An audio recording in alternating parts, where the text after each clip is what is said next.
Sexual সমস্যা সবচেয়ে common সমস্যা হচ্ছে দ্রুত বীর্যপাত কিংবা প্রিম্যাচুর ইজাকুলেশন। সমাজে 30-40% পুরুষের কিন্তু এই সমস্যাটি হয়ে থাকে। এটা খুবই কমন একটা সমস্যা। দ্রুত বীর্যপাত আমরা কখন বলবো? যখন পুরুষাঙ্গ ভ্যাজাইনাতে প্রবেশের পূর্বেই অথবা পুরুষাঙ্গ ভ্যাজাইনাতে প্রবেশের 1 মিনিটের আগেই আপনার যদি বীর্যপাত হয়।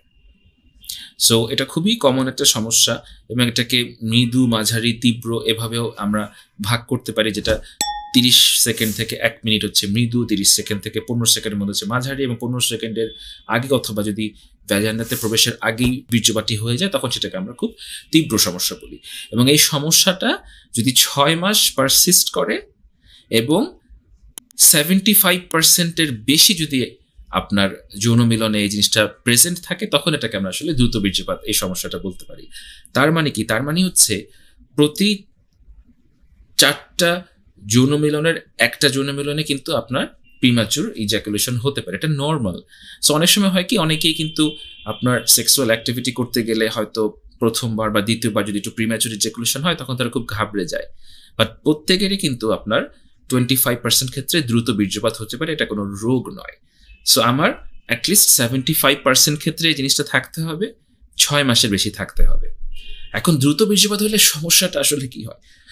সমস্যাটা কিন্তু হয় আসলে পারিবারিক। এখানে পুরুষ মানুষের চাইতে প্রবলেমটা বেশি হয় আসলে তার স্ত্রীর। কারণ দ্রুত বীর্যপাত মানে আপনি আপনার স্ত্রীকে বেশি সময় দিতে পারছেন না তার যে অর্গাজমটা এটা ফিল করার জন্য। একটা নির্দিষ্ট সময়ের প্রয়োজন হয়, কিন্তু সেই সময়টা তিনি পাচ্ছেন না। তখন হয় কি, একজন স্ত্রী কিন্তু আমি বলবো যে দীর্ঘদিন যদি এটা হতে থাকে তার জন্য এটা নেওয়াটা খুব কষ্টকর হয়ে যায়। তখন সমাজে নানা রকম ফ্যামিলিতে তো নানা রকম অশান্তি সৃষ্টি হয় এবং এটা যেহেতু তার একটা অধিকার, সে এই জিনিসটা থেকে বঞ্চিত হয়। তখন কথা কাটাকাটি হয়, রাগারাগি হয়, আমরা এগুলো থেকে ডিভোর্স পর্যন্ত হতে দেখেছি। বাট এই সমস্যাগুলো কিন্তু খুব সহজে আসলে সমাধান করা যায়। আমরা আজকে আলাপ করবো আমাদের প্রথম ভিডিওটাতে যে খুব কমন কি কারণে আমরা দেখি যে দ্রুত বীর্যপাত হয়। সবচেয়ে কমন কারণ আমরা যদি বলবো যে প্রথম দিকের সহবাসের সময়টা এমনিতেও হতে পারে। যখন একজন মানুষ কখনো সহবাস করেননি বা তার প্রিভিয়াস কোনো সেক্সুয়াল এক্সপিরিয়েন্স নেই, তখন তার এক ধরনের এমনিতেও অ্যাংজাইটি বা এক ধরনের এক্সাইটমেন্ট কাজ করে, যেটার কারণে তার কিন্তু দ্রুত বীর্যপাত হতে পারে।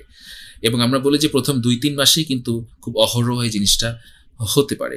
আমি সেক্সের ক্ষেত্রে সবসময় যে জিনিসটা মানুষকে বলার চেষ্টা করি সেটা হচ্ছে গিয়ে, সেক্সকে আপনারা চিন্তা করবেন একটা, আমি বলবো যে বাস্কেটবল খেলার মতো। ধরুন বাঙালিরা আমরা ইউজুয়ালি কিন্তু বাস্কেটবল তেমন কেউ খেলতে পারি না ইউজুয়ালি, রাইট? বাট এটা একটা নতুন খেলা আপনি ধরতে পারেন। সো নতুন একটা খেলা খেলতে গেলে আমাদের কিন্তু অ্যাটলিস্ট 3 সপ্তাহ 4 সপ্তাহ শেখা প্রয়োজন। আপনি একদিন বাস্কেটবলে গেলেই কিন্তু আপনি বাস্কেটবলের নিয়ম কানুন শিখে যেতে পারবেন না, আপনার বডির সাথে অ্যাডাপ্ট করবে না।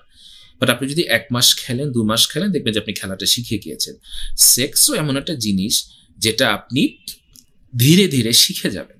দেখেন এখানে প্রতিটা প্রাণী, প্রতিটা পশু পাখি, এভরিওয়ান, হ্যাঁ, every single creature that lives on earth does sex. এটা কোনো সাংঘাতিক মিস্টেরিয়াস কিছু না। এটা এরকম না যে আপনাকে অসম্ভব রকম শিখতে হবে। এটা প্রত্যেকের একটা আলাদা একটা ওয়ে থাকে। এক একজনের শিখতে এক এক রকম লাগে, এক একজনের পারতে এক এক সময় লাগে। বাট আপনি যদি এটার জন্য খুব অ্যাংশাস হন তখন সমস্যা হয়ে যায়। সো যারা নতুন বিয়ে করেছেন বা সামনে করবেন তাদেরকে আমি যেটা বলবো যে এটা এমন একটা জিনিস যেটা আপনার চেষ্টা করতে করতে একটা সময় হয়ে যাবে। প্রত্যেকের আলাদা কিছু প্রেফারেন্স থাকে, আলাদা কিছু সেক্সুয়াল পজিশন থাকে। সেই জিনিসগুলো আপনারা দুজন হাজবেন্ড ওয়াইফ যখন একসাথে মিলে আপনারা জিনিসটা একটা সমঝোতায় আসবেন, এটা এমনিতেই দ্রুত ঠিক হয়ে যাবে। দ্বিতীয় যে কমন কারণ সেটা হচ্ছে অনেক সময় দীর্ঘদিন যদি আপনি বিরতি দেন সেক্সুয়াল অ্যাক্টিভিটিতে তখন কিন্তু আপনার দ্রুত বীর্যপাত হতে পারে। ধরুন হয়তো হাজবেন্ড চিটাগাং থাকে, হয়তো ওয়াইফ থাকে ঢাকা শহরে, তাদের হয়তো মাসে একবার দেখা হয় এবং ওই সময় তারা সেক্সুয়াল অ্যাক্টিভিটি করতে গেলে এটা খুব স্বাভাবিক যে তার দ্রুত বীর্যপাত হতে পারে। সো এই ক্ষেত্রে আমাদের কি করতে হবে? সেক্স করার সময়টা আর একটু ঘন ঘন করতে হবে, ঠিক আছে? সেক্স করার সময়টা একটু ঘন ঘন করতে হবে। সো আমরা যেটা অনেক মানুষকে বলি যে যাদের দ্রুত বীর্যপাত থাকে, যে আপনারা সপ্তাহে চেষ্টা করেন প্রতিদিন সেক্স করার জন্য, অথবা একদিন গ্যাপ দিয়ে দিয়ে সেক্স করার জন্য। আপনি যত ঘন ঘন সেক্স করবেন আস্তে আস্তে এই জিনিসটা কিন্তু ঠিক হয়ে যায়, এবং তখন যখন কনফিডেন্সটা চলে আসে তখন আর সমস্যা হয় না। থার্ড খুব যে কমন কারণে আমরা দ্রুত বীর্যপাত হতে দেখি সেটা হচ্ছে পূর্বের কোনো ভুল অভিজ্ঞতা। যেমন অনেক টিনেজার বা তরুণ তরুণী যেটা করেন যে তারা নিজস্ব কনফিডেন্স বাড়ানোর জন্য ছাত্র জীবনে তারা একটা হয়তো কারো কাছে যায়, কোনো সেক্সুয়াল অ্যাক্টিভিটি করার জন্য যায়, বা প্রচুর মাস্টারবেশন করে, এবং কোনো একজনের সাথে সেক্স করতে গিয়ে যেহেতু সে সময় খুব অ্যাংশাস থাকে, সে হয়তো এক ধরনের লুকিয়ে করে, বাবা মাকে না জানিয়ে করে, তার মধ্যে একটা ভয় বা অস্থিরতা থাকে, এবং ভয় অস্থিরতা থেকে তার কিন্তু প্রিম্যাচুর ইজাকুলেশন হয়, তাই না? বাট এই যে তার একবার প্রিম্যাচুর ইজাকুলেশন হয়েছে, এটাকে সে ওভার জেনারেলাইজ করে। সে মনে করে আমি তো অক্ষম, আমি তো পারবো না, হায় হায় আমাকে দিয়ে কি হবে। কোনো একটা বন্ধু বান্ধবকে তো শেয়ার করে, তারা বলে ও আচ্ছা তোর এটা হয়েছে, তোর তো বোধহয় এরকম সারা জীবনই হবে। এই যে প্রিভিয়াস জীবনের ভয় বা অভিজ্ঞতা, এটা থেকে কিন্তু আমরা অনেক মানুষকে দেখি যে বিয়ের পরও তাদের কিন্তু প্রিম্যাচুর ইজাকুলেশন হচ্ছে। সো এই ভয় বা অহেতুক অস্থিরতা আমাদের দূর করতে হবে। বিয়ের পর প্রথম দিকে প্রিম্যাচুর ইজাকুলেশনটা খুবই খুবই নর্মাল। আপনি যত রেগুলার সেক্স করবেন, আপনার পার্টনার যত রেগুলার আপনাকে সাপোর্ট করবে, তত দ্রুত আপনি জিনিসটা ঠিক করে ফেলতে পারবেন। ফোর্থ যে কারণে প্রিম্যাচুর ইজাকুলেশন হয়, অনেক সময় অনেক দম্পতি তারা নতুন কোনো সেক্সুয়াল পজিশন ট্রাই করতে যায়, তখন তাদের নতুন সেক্সুয়াল পজিশনের জন্য একটা ওভার স্টিমুলেশন হতে পারে, এবং সেটার জন্য তাদের প্রিম্যাচুর ইজাকুলেশন হতে পারে। খুবই স্বাভাবিক। তখন যেটা করতে হয়, একইভাবে আমি বলবো যে ওই পজিশনে আপনি যদি রেগুলার বেসিসে সেক্স করতে থাকেন, এটা আস্তে আস্তে ঠিক হয়ে যায়। ফিফথ যে কারণে আপনার প্রিম্যাচুর ইজাকুলেশন হতে পারে, সেটা হচ্ছে শরীরে যদি অতিরিক্ত ক্লান্তি থাকে।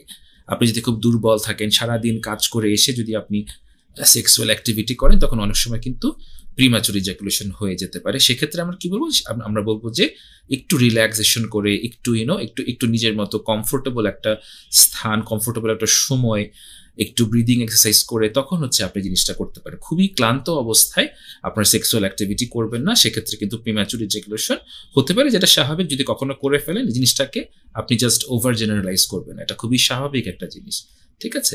এরপরে যে জিনিসটার জন্য আপনার প্রিম্যাচুর ইজাকুলেশন হয়, সেটা হচ্ছে কি যদি ওয়াইফ কটু কথা বলেন। ওয়াইফ অনেক সময় হাজবেন্ডকে বলে, হয়তো একবার দুইবার হয়েছে, যে তোমাকে দিয়ে হবে না, তুই পারবা না, তুমি কাপুরুষ, তুমি like this words, this very sensitive words. এগুলো কিন্তু যে ছেলেটা অ্যাংশাস বা যে স্বামী অ্যাংশাস বা ভয় পাচ্ছে এমনিতেই, তার ভয়গুলোকে আরো বাড়িয়ে দেয়। সো আমরা যেটা বলি, যখন দম্পতিরা আমাদের কাছে আসে, যে যদি ওয়াইফ সাপোর্ট করে হাজবেন্ডকে, এবং হাজবেন্ডের যদি কোনো সিগনিফিকেন্ট হরমোনাল প্রবলেম না থাকে, সেক্ষেত্রে ওয়াইফই এনাফ তার কনফিডেন্স ব্যাক করার জন্য। সো ওয়াইফ যদি তাকে বলে যে না, তোমার একবার হয়নি, কোনো সমস্যা নাই, তুমি আবার করতে পারবো, আমরা আবার চেষ্টা করি, তুমি অবশ্যই পারবে, রাইট? এই সাপোর্টটা যদি ওয়াইফ তাকে দেয়, রাদার দেন কমপ্লেইনিং, তখন তার জন্য প্রিম্যাচুর ইজাকুলেশন ঠিক করাটা খুবই সহজ। এই পয়েন্টটা খুবই জরুরি। হাজবেন্ড ওয়াইফ একে অপরের প্রতি আপনার সাপোর্টিভ হতে হবে। এরপরে যে কারণ, সেটা হচ্ছে যদি আমরা খুব টেনশন করি, স্পেশালি একটা রোগ হয় জেনারেলাইজ অ্যাংজাইটি ডিসঅর্ডার, যাদের গ্যাড আছে, আমরা গ্যাড বলি সহজে, বা যাদের যে কোনো প্রকারের অ্যাংশিয়াস পার্সোনালিটি থাকে, তাদের কিন্তু আপনার সিগনিফিকেন্টলি প্রিম্যাচুর ইজাকুলেশন হয়। তখন আমরা যেটা বলি যে জেনারেলাইজ অ্যাংজাইটি ডিসঅর্ডার ঠিক যদি আপনি করেন কিছু ওষুধ খেয়ে, এবং কিছু কগনিটিভ বিহেভিয়ার থেরাপি করে, তখন আপনার প্রিম্যাচুর ইজাকুলেশন একদম ঠিক হয়ে যাবে, ঠিক আছে? এরপরে যে কারণটা খুব কমন প্রিম্যাচুর ইজাকুলেশন, সেটা হচ্ছে কনফিডেন্স কম। কিছু ছেলের এমনিতেই কনফিডেন্স কম থাকে, সে মনে করে যে সে কিছুই পারবে না। শুধু সেক্সুয়াল অ্যাক্টিভিটি না, সে যে কোনো কাজ করতে গেলেই মনে করে আমাকে দিয়ে হবে না, আমি পারবো না, আমি লাইক যাদের খুব হীনমন্যতা থাকে, কারণ সেক্স তো এক ধরনের আসলে একটা অ্যাক্টিভিটি, একটা ফিজিক্যাল অ্যাক্টিভিটি। সো যার পারভেসিভলি যার কনফিডেন্স কম, তার কিন্তু সেক্সুয়াল অ্যাক্টিভিটিতেও কনফিডেন্স কম থাকে, এবং আমরা খুব কমনলি আমরা দেখি আসলে প্রিম্যাচুর ইজাকুলেশন হতে। সো আমরা যেটা বারবার তাদেরকে আমরা বলবো যে আপনার যদি কনফিডেন্স কম থাকে, সেক্ষেত্রে কগনিটিভ বিহেভিয়ার থেরাপি করে আপনারা কনফিডেন্সটা বাড়িয়ে নেবেন, এবং আমি যে পয়েন্টসগুলো বলছি এগুলো আপনারা খেয়াল করবেন। তারপরের যে পয়েন্টটার জন্য আপনার প্রিম্যাচুর ইজাকুলেশন হয়, সেটা হচ্ছে কি দাম্পত্য কলহ। যদি স্বামী স্ত্রীর মধ্যে মন কষাকষি হয়, ভুল বোঝাবুঝি হয়, একে অপরকে খুব বাজেভাবে রাগারাগি করেছেন, কারো বাবা মা নিয়ে কথা বলেছেন, বা খুব কটু কথা বলেছেন যেটা আসলে মনটাকে খারাপ করে দেয়, দীর্ঘদিন ধরে চলছে, তখন কিন্তু একজন আরেকজনের প্রতি একটা ভালোবাসা ফিল করে না। তখন অনেক ক্ষেত্রে আমরা দেখি সেক্সুয়াল প্রবলেম হয় এবং তার মধ্যে কিন্তু প্রিম্যাচুর ইজাকুলেশন খুবই খুবই কমন। তারপরে যে কারণের জন্য আপনার প্রিম্যাচুর ইজাকুলেশন হচ্ছে সেটা হচ্ছে কি শারীরিক কারণ।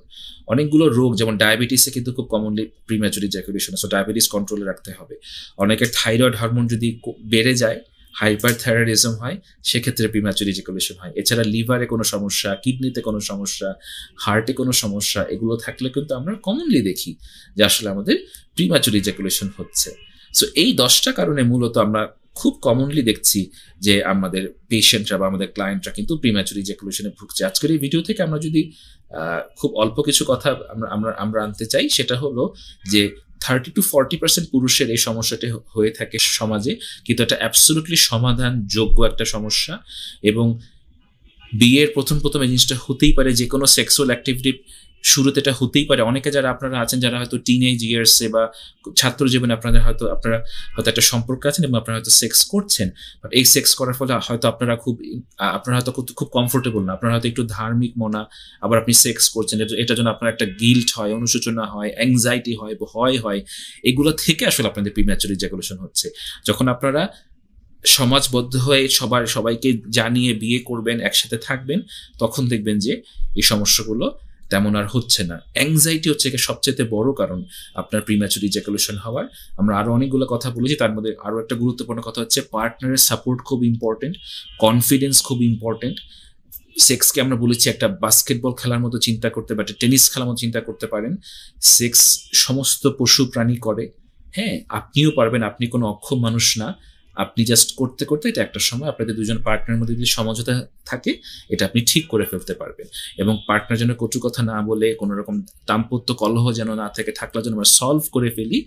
এবং আমরা যদি কোনো নতুন সেক্সুয়াল পজিশন ট্রাই করি, সেটা যে আমরা ঘন ঘন করলে আমাদের আসলে প্রিম্যাচুর ইজাকুলেশন ঠিক হয়ে যাবে। আর যদি আমাদের কোনো মানসিক রোগ থেকে থাকে, যেমন জেনারেলাইজ অ্যাংজাইটি বা ডিসথাইমিয়া, সেটা আমরা ঠিক করে ফেলার চেষ্টা করব।